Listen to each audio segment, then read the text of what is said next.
Welcome to Holiday Stories.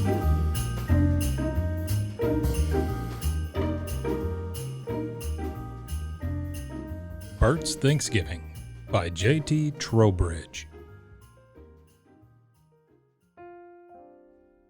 At noon on a dreary November day, a lonesome little fellow stood at the door of a cheap restaurant in Boston and offered a solitary copy of a morning paper for sale to the people passing.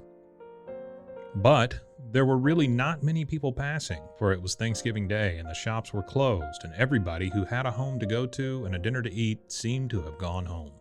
An old man with a face that looked pinched and who dressed in a seedy black coat stopped at the same doorway, and with one hand on the latch, he appeared to hesitate between hunger and a sense of poverty before going in. It was possible, however, that he was considering whether he could afford himself the indulgence of a morning paper, seeing it was Thanksgiving Day. So at least Bert thought, and addressed him accordingly. "Buy a paper, sir?" "All about the fire in East Boston, and arrest of burglars in Springfield, only 2 cents. The little old man looked at the boy with keen gray eyes, which seemed to light up the pinched look on his face, and answered in a shrill voice, "You ought to come down on your price this time of day. You can't expect to sell a morning paper at 12 o'clock for full price." "Well, give me a cent then," said Bert. "That's less than cost, but never mind. I'm bound to sell out anyhow." "You look cold," said the old man. "Cold?" replied Bert. "I'm nearly froze, and I want my dinner. And I'm going to have a big dinner, too, seeing it's Thanksgiving Day." "Ah, lucky for you, my boy," said the old man. "You've a home to go to and friends, too, I hope." "No, sir. No home and no friends. Only my mother. It's more lonesome not to eat at all," said the old man, his gray eyes twinkling. "Here, I guess I can find 1 cent for you. Though there's nothing in the paper, I know." The old man spoke with some feeling. His fingers trembled, and somehow he dropped 2 cents instead of 1 into Bert's hand. "Here, you've made a mistake," cried Bert. "A bargain's a bargain. You've given me a cent too much." "No, I didn't. I never give anybody a cent too much." "But see here," and Bert showed the 2 cents, offering to return 1. "No matter," said the old man. "It'll be so much less for my dinner, that's all." Bert had instinctively pocketed the pennies, but he felt bad. Poor old man, he thought. He's seen better days, I guess. Perhaps he's no home. A boy like me can stand it, but I guess it must be hard for him. He meant to give me 2 cents the whole time, and I don't believe he's had a decent dinner for many a day. "Look here," he cried. "Where are you going to get your dinner today?"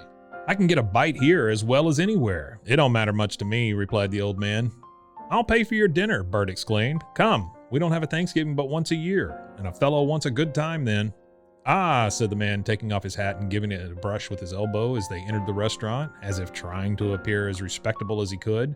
He placed his hat on the floor and took a seat opposite Bert at a little table which they had all to themselves. Bert offered him the menu.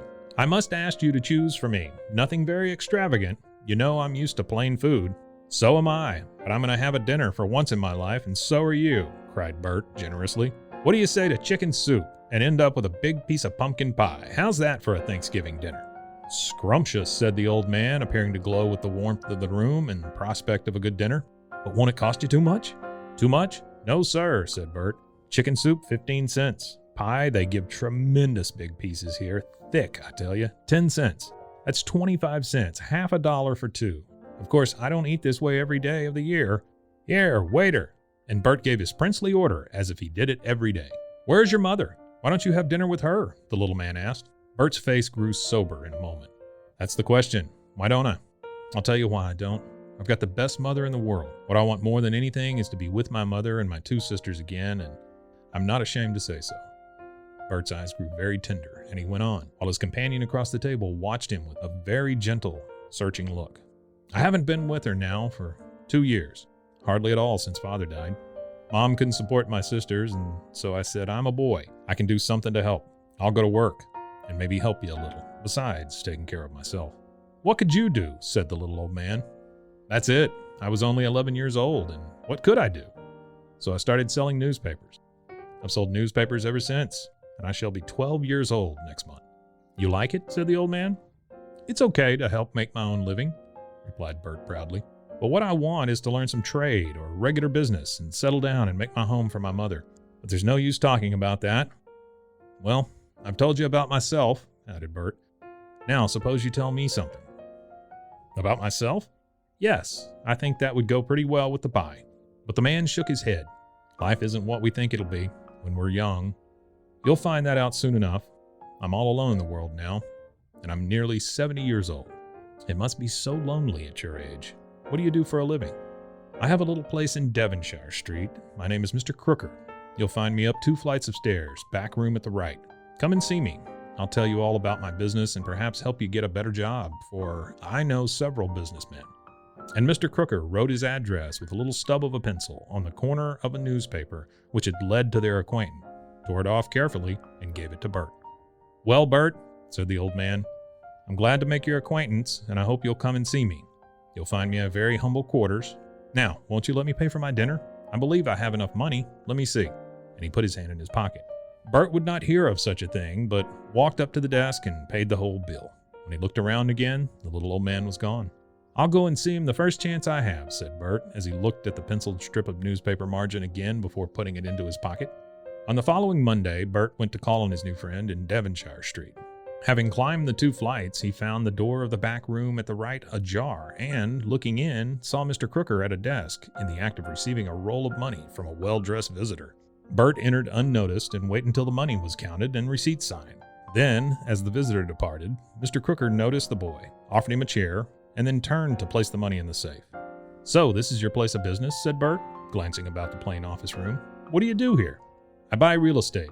Sometimes sell, rent, so forth. Who for? Asked Bert. For myself, said the gentleman with a smile. Bert was shocked. This was the man whom he had invited to dinner last Thursday? I thought you were a poor man. I am a poor man, said Mr. Crooker, locking the safe. Money doesn't make a man rich. I have enough money. I own houses in the city. They gave me something to think about, keep me busy. I had truer riches once, but I lost them long ago. From the way the old man's voice trembled and eyes glistened, Bert thought he must have meant by these riches, the friends he had lost, wife and children perhaps. To think of me inviting you to dinner. It was odd, but it may turn out to have been a lucky circumstance for both of us. I like you. I believe in you, and I have an offer to make you. I want a trusty, bright boy in this office, someone I can bring up in my business and leave it with as I get too old to run it myself. What do you say? What could Bert say? The lonely, childless old man who owned so many houses wanted a home and family. One of his houses he offered to Bert's mother, with ample support for herself and children if she would allow him to live with them like a grandfather. Of course she accepted. Bert soon saw all his dreams come true. He had employment, which promised to become a profitable business, as indeed it did in a few years. The old man and the boy proved very useful to each other, and, more than that, he was united once more with his mother and sisters in a happy home, where he has had since many Thanksgiving dinners.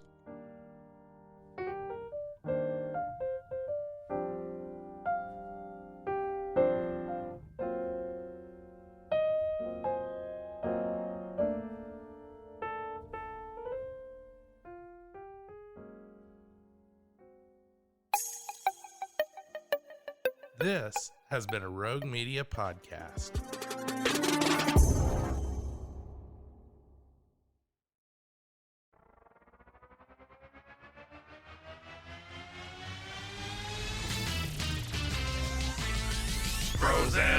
Frozen, heroes. Gonna tell you about frozen heroes.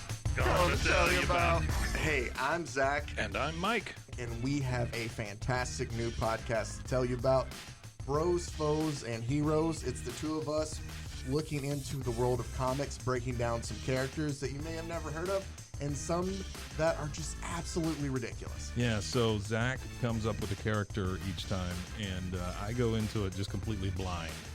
I don't know who this person is or what their abilities are or anything, and basically I guess we kind of go over their origin story and just some of the ridiculous stuff that maybe, especially Golden Age stuff. Oh, Golden Age stuff is always the best, and we will make sure to highlight all of the shenanigans and just absolute weirdness of everything. Yeah, that's right. So subscribe today and follow us on Instagram at Bros, Foes, Heroes. And if you don't, I know where you live. Not really, but please subscribe. Frozen heroes. Gonna tell you about frozen heroes. Gonna tell you about.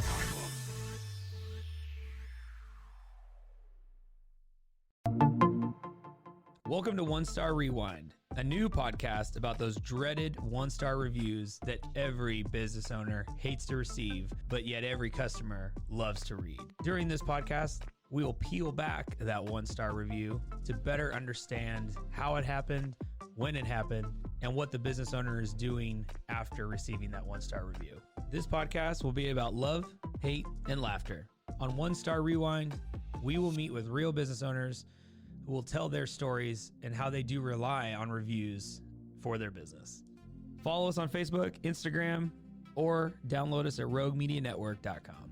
Please subscribe, but only rate and review for not a one-star review. Join us each time for a new review and a new story.